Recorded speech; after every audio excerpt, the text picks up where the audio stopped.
Le 26 novembre dernier, la communauté chrétienne de Saint-Étienne-de-Lauzon accueillait le spectacle de la soprano Nathalie Choquette. Le but de la soirée, une levée de fonds pour aider la paroisse à payer les travaux de réfection du toit de l'église. En fait, la levée de fonds a commencé avec justement le début du 150e anniversaire, en fait 150 ans qui s'étalait en 2008 de janvier à décembre, et nous en avons profité pour lier à cela une collecte de fonds qui était d'abord et avant tout pour payer la toiture qui a été réparée. Elle avait 104 ans et ça valait la peine et c'était nécessaire à cause des infiltrations d'eau. Donc, c'était un besoin urgent de procéder à cette réparation-là. La communauté de Saint-Étienne et même des environs ont été très généreux au cours de cette campagne de levée de fonds qui s'est terminée avec l'anniversaire, pour ainsi dire, au tout début décembre 2008.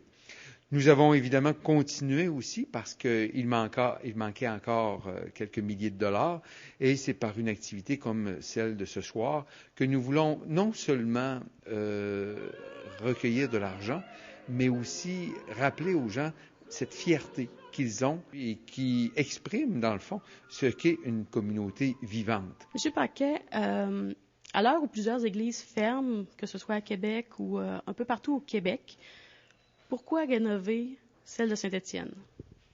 En fait, la rénovation de l'église de Saint-Étienne vient d'abord et avant tout du besoin de la communauté. Ce n'est pas pour simplement le désir de maintenir une église ouverte parce qu'elle a une certaine ancienneté. Non, c'est d'abord et avant tout à cause de cette communauté qui grandit beaucoup avec l'arrivée de nombreuses jeunes familles. Même avec une diminution de la pratique dominicale, eh bien, il reste que ces personnes-là, aujourd'hui, à cause des nombreuses occasions qu'ils ont de venir pour les baptêmes, des différentes célébrations, incluant sans aucun doute Noël et Pâques, eh bien, ils y trouvent l'endroit idéal pour exprimer leur foi.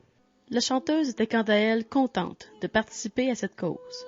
C'est mon premier passage et je suis vraiment enchantée d'être ici parce que, premièrement, la grande surprise quand on est rentré dans l'église de Saint-Étienne, de voir la beauté, c'est une église tellement jolie, tellement raffinée, toute fine et belle, un vrai petit bijou. C'est très important de s'occuper des belles choses qu'on a, je veux dire... Quand quelque chose est beau, il faut le garder vivant. Tous ceux qui viennent ici, ils sont fiers de leur église, de la beauté des lieux. Alors, moi, je trouve ça merveilleux, les gens qui mettent tant d'efforts à embellir la vie. La restauration de l'église est sans aucun doute signe de fierté pour la communauté stéphanoise. Au niveau de la foi, le clocher est encore cette représentation, cette fierté qui s'élève vers le ciel. Non pas parce que c'est un type d'orgueil qui fait que c'est élevé, mais c'est vraiment cette élévation dont nous avons besoin. L'Église restera toujours au centre de la vie des gens, de ceux qui particulièrement ont la foi, et même pour les autres qui passent. On sent et on sait qu'il y a quelqu'un. Oui, la pertinence du clocher, et non seulement le clocher, mais l'ensemble de l'Église, rappelle que c'est une communauté vivante, avec des pierres vivantes que sont les baptisés. Plus de 200 personnes se sont déplacées pour assister à l'événement.